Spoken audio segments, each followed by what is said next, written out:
Monsieur le doyen du corps diplomatique, Excellences, Mesdames et Messieurs les ambassadeurs, représentants des organisations internationales et régionales accréditées au Mali, Mesdames et Messieurs les membres du corps consulaire, distingués collègues, Monsieur le secrétaire général du ministère des Affaires étrangères, Monsieur le chef de cabinet, Mesdames et Messieurs les chefs de service. Monsieur le doyen, je voudrais tout d'abord vous remercier d'avoir honoré l'invitation pour cette session d'échange d'informations, la première de cette année 2026. Comme le gouvernement s'y est engagé, nous privilégions toujours la communication directe avec l'ensemble des partenaires internationaux de notre pays, en toute transparence, mais aussi en toute franchise, de manière régulière et lorsque les circonstances particulières l'exigent. La présente rencontre s'inscrit, hélas, dans le cadre de circonstances particulières, je dirais même de circonstances tragiques.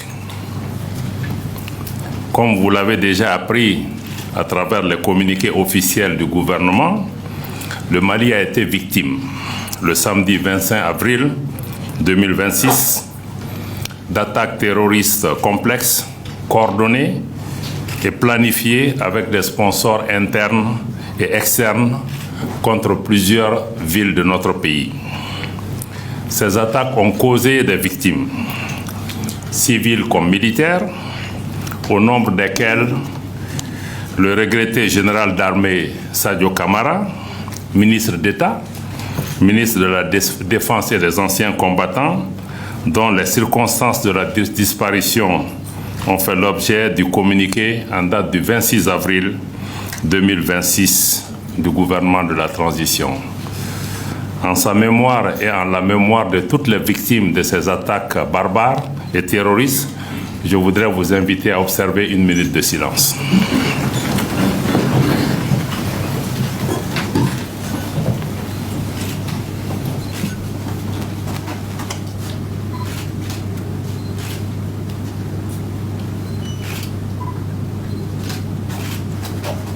Je vous remercie.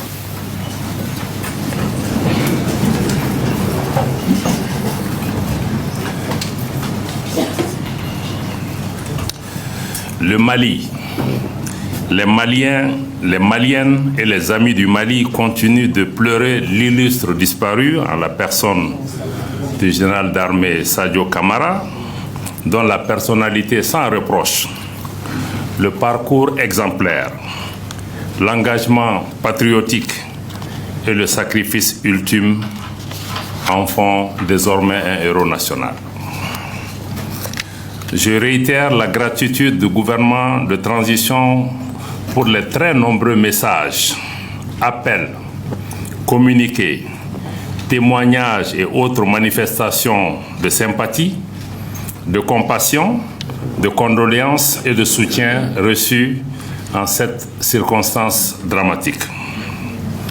Je ne peux cependant m'empêcher de relever que certaines organisations internationales mandatées pour la défense des droits de l'homme, ainsi que des ONG internationales supposées défendre les droits de l'homme, ont été étrangement aphones lorsque le Mali a été attaqué le 25 avril et en revanche ont subitement recouvré l'usage de la condamnation sélective suite à l'ouverture d'une enquête et les interpellations subséquentes. Il est toujours regrettable de voir la poursuite de la politisation de cette question des droits de l'homme adossée à des condamnations à géométrie variable, souvent motivées par des intentions géopolitiques derrière. Pour en revenir aux attaques, je veux partager les constats suivants. D'abord, l'alliance entre les groupes terroristes et certains groupes armés opérant dans les régions du nord du Mali ne fait plus l'objet d'aucun doute. Les intéressés eux-mêmes revendiquent cette coalition maléfique. Cela confirme ce que les autorités de la transition n'ont cessé de répéter depuis l'attaque du bateau le Tombouctou le 7 septembre 2023. Ensuite, il faut noter que la complexité des attaques, leur coordination et le nombre de terroristes engagés confirment le changement de mode opératoire des groupes terroristes. Amorcé depuis quelques mois, d'abord, vous en avez été témoin pour tenter d'asphyxier l'économie nationale. Ce plan cynique a échoué grâce à la réactivité des forces armées et de sécurité et leurs partenaires. Un plan de contingence et de riposte des autorités nationales a été mis en œuvre efficacement. Ces attaques ne sont pas des faits isolés, comme vous le savez. Elles s'inscrivent dans un vaste plan de déstabilisation du Mali et aussi une tentative de remplacer l'exécutif malien par la horde terroriste, d'où cette alliance contre nature à travers cette coalition terroriste groupe armé. Ce qui s'est passé ce jour du 25 avril ne visait pas autre chose qu'à décapiter le leadership du pays. Il y avait deux cibles majeures qui étaient visées. La première était la résidence du chef de l'État à Kati. Deux camions piégés ont ciblé cette résidence. Un s'est explosé, un a reçu des coups de feu et s'est explosé. Le deuxième, à cause de ses réponses, n'a pas pu exploser. Donc la cible était bien connue. La deuxième, malheureusement, le camion piégé qui a éclaté à la résidence du ministre d'État, ministre de la Défense et des Anciens Combattants. Vous connaissez la suite. Je crois que l'objectif était absolument très clair, de remplacer le leadership pour pouvoir amener des personnalités qui sont certainement à la solde de puissance, qui ne cherchent qu'à briser la dynamique de refondation de notre pays, le choix de notre pays de prendre en main son destin, d'assumer sa souveraineté, d'assurer sa sécurité, d'évoluer de façon autonome au Mali, dans la région et sur la scène internationale. Et cette volonté ne pourra pas être brisée. Notre pays va continuer à se tenir debout, à faire face et à assumer ses décisions. Comme le dirait l'écrivain Joseph Kizerbo, je le répète chaque fois, Nan Lara Ansara, si nous nous couchons, nous sommes morts. Le Mali ne va pas se coucher. Nous n'allons pas accepter une subjugation ou nous soumettre au diktat d'États de la région ou d'États plus éloignés qui estiment qu'il leur appartient de désigner qui doit diriger notre pays, quelles décisions nous devons prendre. Cette décision appartient aux Maliens. Nous allons pouvoir les assumer en toute dignité, en toute responsabilité, malgré ces attaques lâches et perfides. Dans leurs entreprises funestes, les groupes armés ont reçu le soutien de sponsors internes et externes qui fournissent des renseignements, des moyens logistiques et recrutent des terroristes ou en tout cas des mercenaires qui se font appeler terroristes.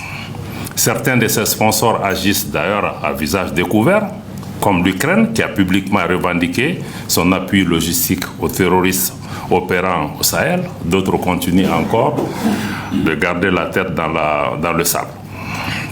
Il s'agit pour nous très clairement aujourd'hui, il faut que nous comprenions quand nous parlons de lutte contre le terrorisme de quoi nous parlons. Pour nous, la lecture est absolument très claire. Pour nous, il s'agit d'une guerre hybride, une guerre qui est menée par procuration par certains États contre le Mali et contre les autres pays de la Confédération des États du Sahel.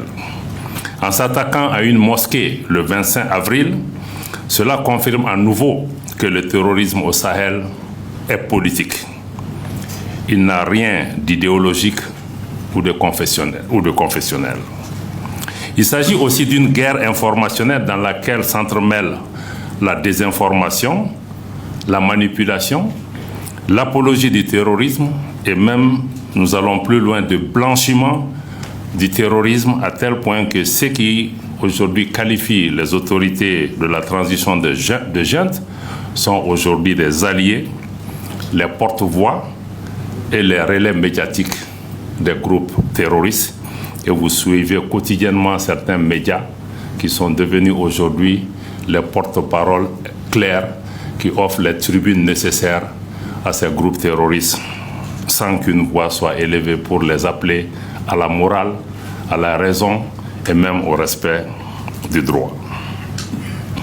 S'agissant de la réactivité de nos forces de défense et de sécurité, je rappelle que nous nous sommes engagés malgré nous dans une guerre. Je rappelle que nous sommes engagés malgré nous dans une guerre asymétrique. Cela signifie qu'à la différence des conflits conventionnels, face aux forces armées maliennes, il n'y a pas d'ennemi clairement identifié. Mais des terroristes opérant de manière sournoise, j'allais même dire de manière perfide, parce que certains portaient pratiquement des uniformes de notre armée, de manière sournoise, de manière perfide, agissant, étant dissimulés au sein des populations et posant des coups d'éclat sur des cibles militaires comme civiles, ce qui rend ce combat extrêmement difficile. Cela nécessite une réponse adaptée à la menace que nos forces armées et de sécurité s'emploient à exercer au quotidien. Dans cette lutte contre le terrorisme, je réaffirme la très haute appréciation des plus hautes autorités de la transition, du gouvernement et du peuple malien pour tous les appuis et soutiens multiformes du Burkina Faso, du Niger dans le cadre de la Confédération des États du Sahel. Grâce à l'opérationnalisation de la force unifiée de l'AES, notre lutte commune contre le terrorisme porte ses fruits. Sans être fataliste, les attaques comme celle du 25 avril 2026 font malheureusement partie des différents scénarios de la guerre asymétrique. En dépit des actes posés et des victimes causées, le Mali ne reculera pas. Ne reculera pas dans sa détermination à éradiquer le terrorisme de notre territoire, de l'espace de l'AES, avec le concours du Burkina Faso, du Niger et d'autres partenaires, notamment la Fédération de Russie, dont je tiens à saluer l'action à nos côtés.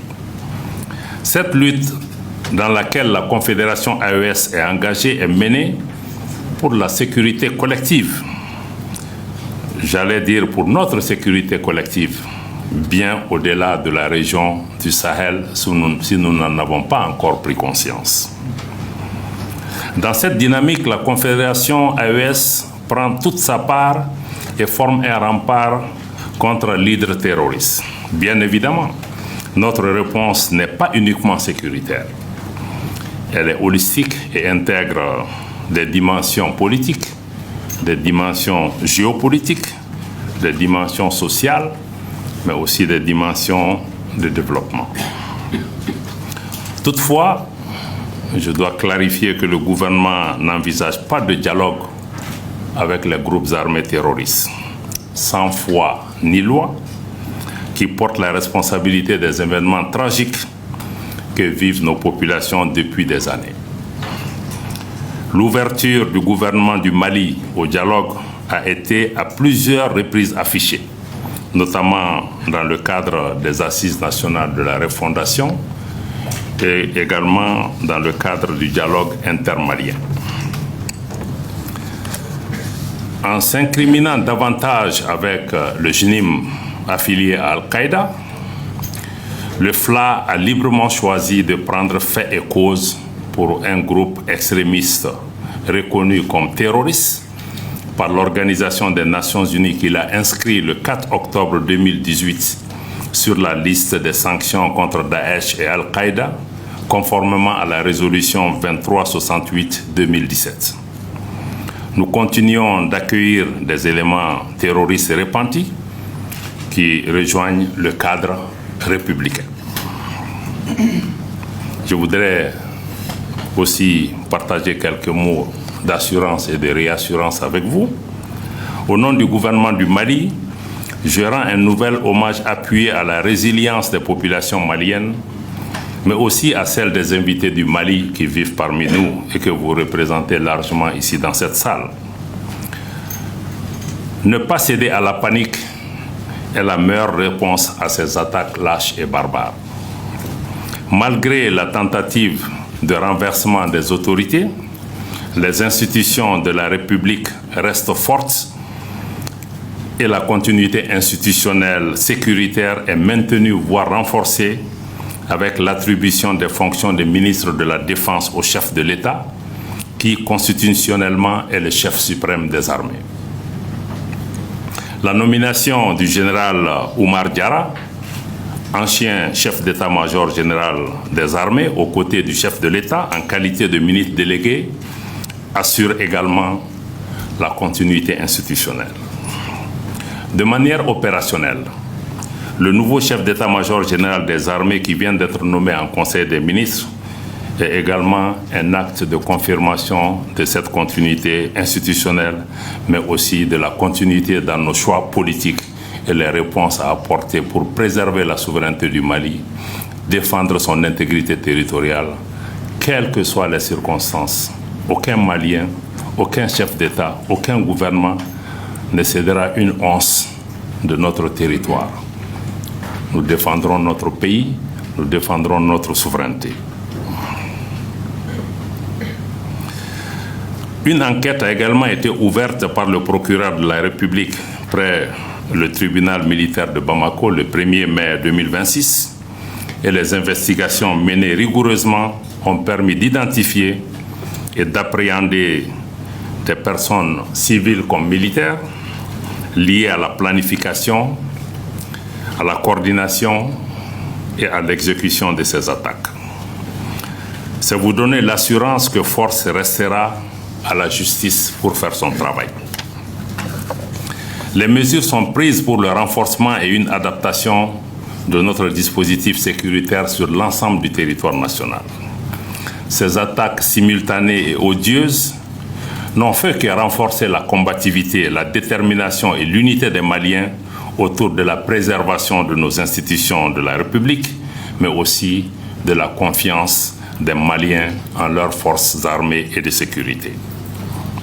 C'est le lieu pour moi de dénoncer les pays dont les médias servent de plateforme pour véhiculer les messages des terroristes. Pour ce qui concerne les missions diplomatiques et consulaires et les représentations d'organisations internationales, des effectifs supplémentaires de police ont été déployés. Les commissariats ont reçu des consignes pour renforcer les patrouilles autour des chancelleries. Je partagerai tout à l'heure avec vous les coordonnées du point focal du ministère de la Sécurité et de la Protection civile chargé de la coordination avec les missions diplomatiques et consulaires. Le gouvernement du Mali reste à l'écoute des attentes des missions diplomatiques et consulaires et des représentants des organisations internationales au Mali et nous sommes ouverts à entendre toute requête spécifique venant de vous. Nous comprenons l'obligation de protection et d'assistance aux ressortissants.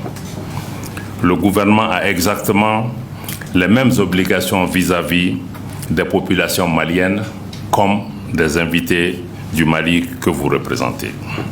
J'invite simplement les uns et les autres à considérer ce faisant l'impact négatif des interprétations de la teneur ou de la forme de certains de ces messages sur la situation sécuritaire nationale et sur le moral de nos concitoyens. En ce qui concerne notre desserte par les compagnies aériennes, je peux vous confirmer que les mesures de sécurisation renforcées de l'aéroport international président Modibo Keïta ont été prises et se poursuivent.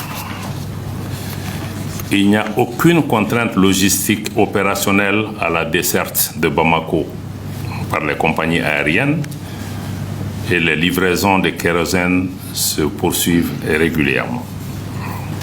Je conclus à votre attention à tous par un message clair. Les forces armées et de sécurité poursuivent leur mission avec courage, professionnalisme et détermination. L'État du Mali est debout. L'État du Mali agit. L'État du Mali veille. Le Mali a certes été frappé Comme l'adage le dit, le Mali peut tanguer, mais le Mali ne chavirera pas. Je vous remercie de votre attention.